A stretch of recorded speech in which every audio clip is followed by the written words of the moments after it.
En esta radioemisora presentamos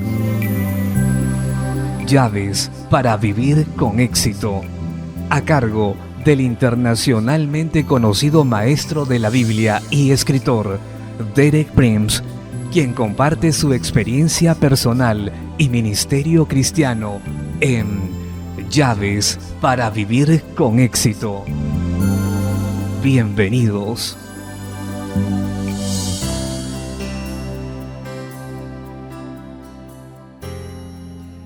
Llaves para vivir con éxito presentan Cómo andar por la tierra de promesas de Dios 1, parte 2.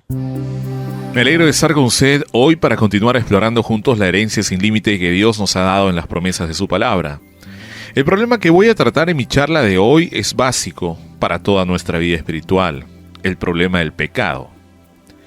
¿Cómo podemos estar seguros que Dios nos va a perdonar cuando somos confrontados con el hecho de que hemos pecado? Primero, enfrentemos el hecho del pecado. Toda la Biblia es muy clara con respecto a ese hecho. No hay nadie quien no haya pecado. Esto se aplica a personas de todas las razas, todos los credos, todos los trasfondos. Es algo que todos tenemos en común. Salomón dice en Primera de Reyes capítulo 8, verso 46, no hay hombre que no peque. En Isaías 53:6, el profeta dice, todos nosotros nos descarriamos como ovejas, cada cual se apartó de su camino. Note qué enfáticas son estas palabras. Todos nosotros y cada cual. Todos nosotros nos descarriamos y cada cual se apartó por su camino. Note la esencia de descarriarse. No es necesariamente que todos hayamos cometido un pecado atroz, como homicidio o adulterio, pero hemos hecho algo que todos tenemos en común. Hemos sido obstinados y desobedientes a Dios. Nos hemos apartado por nuestro camino y nuestro camino no es el de Dios. Y en el Nuevo Testamento Pablo dice en Romanos 3:23, por cuanto todos pecaron y están destituidos de la gloria de Dios. Vemos nuevamente que la esencia del pecado no es nuevamente algún pecado terrible, sino no alcanzar la gloria de Dios. Necesitamos entender la verdadera naturaleza y esencia del pecado. Yo definiría el pecado como el fracaso por el que somos responsables. Es no poder vivir de acuerdo a las leyes de Dios. Es no cumplir con el propósito con el que Dios nos ha creado. Es no estar a la altura de los requisitos de Dios para nosotros. Dios nos creó para que tuviésemos el privilegio descriptible de vivir para su gloria, de darle gloria a Él, a su Creador.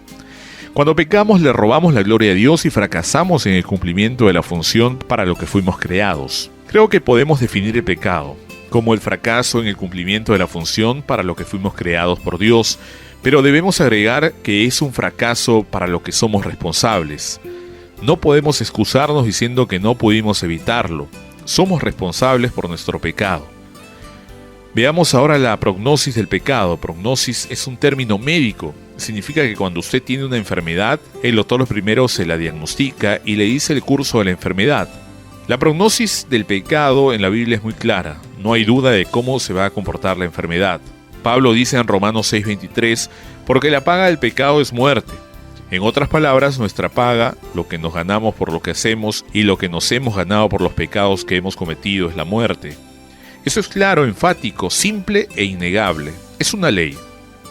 Santiago dice en su capítulo 1, versos del 13 al 15, cuando alguno es tentado, no diga que es tentado por parte de Dios, porque Dios no puede ser tentado por el mal, ni Él tienta a nadie, sino que cada uno es tentado cuando de su propia concupiscencia es atraído y seducido. Santiago cierra muy cuidadosamente la puerta a todo al que quiere echarle la culpa a Dios por el hecho de que hemos pecado. Él dice, Dios no puede ser tentado por el mal, ni Él tienta a nadie, sino que cada uno es tentado cuando de su propia concupiscencia es atraído y seducido. Y la prognosis está en el verso 15. Santiago dice, entonces la concupiscencia después que ha concebido, da a luz el pecado, y el pecado siendo consumado da a luz a la muerte.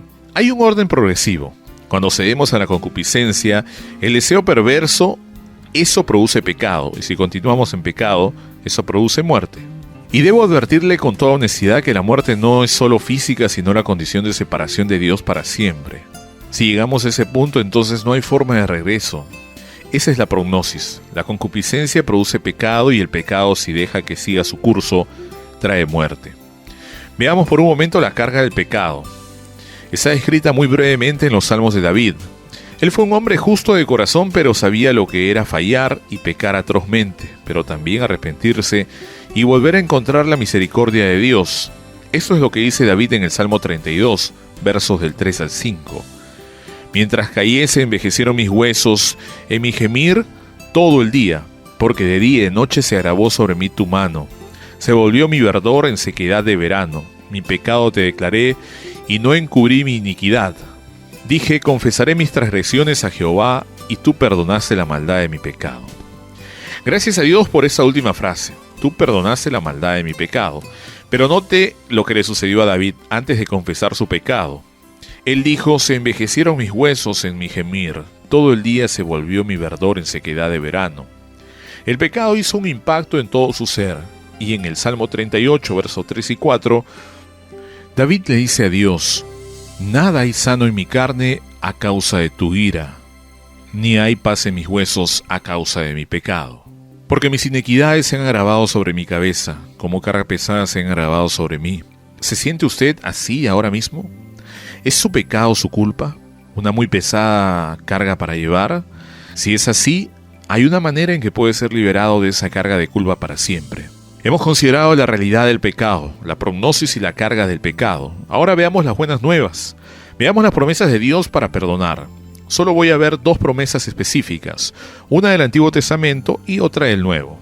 Proverbios 28:13 dice, el que encubre sus pecados no prosperará, mas el que confiesa y se aparta alcanzará misericordia. Eso es exactamente lo opuesto a la promesa que Dios le dio a Josué, que vimos en mi charla de ayer. Que Dios dijo, si haces lo que te digo, prosperará tu camino y tendrás éxito. Pero una barrera inevitable para la verdadera prosperidad es el pecado. Si lo conservamos y no lo confesamos y renunciamos a él, el que encubre sus pecados no prosperará.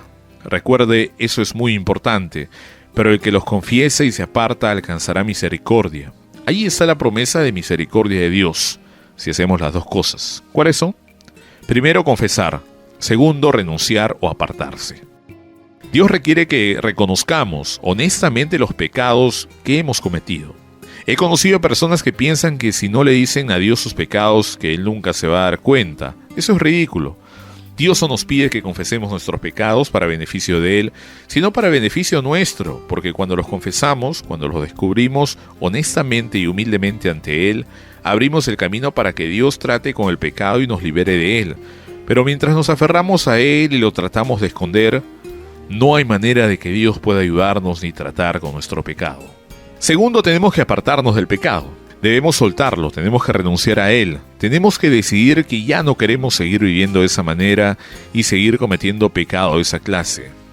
Esa es una decisión de la voluntad y la voluntad está involucrada en esa transacción con Dios.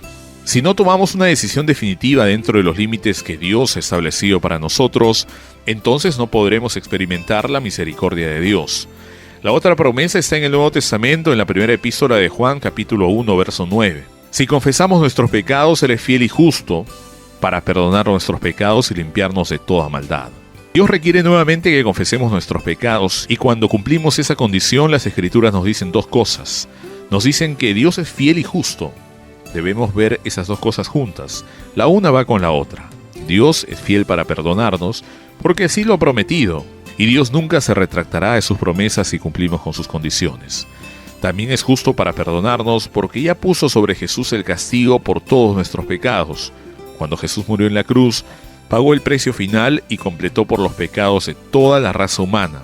Por lo tanto, si cumplimos las condiciones de Dios, Él podrá perdonarnos total y completamente sin comprometer su propia justicia divina. Entonces, ¿qué debemos hacer? Se lo resumiré muy clara y sencillamente. Debemos hacer tres cosas. Tenemos que confesar nuestros pecados, tenemos que renunciar a nuestros pecados y luego por fe recibir el perdón de Dios. Tenemos que creer que Dios hará lo que ha prometido. Lo repetiré. Confesar, renunciar y recibir el perdón de Dios. Nuestro tiempo por hoy ha terminado. Regresaré mañana para tratar otro asunto muy importante de la vida. Cómo llegar a ser un hijo de Dios.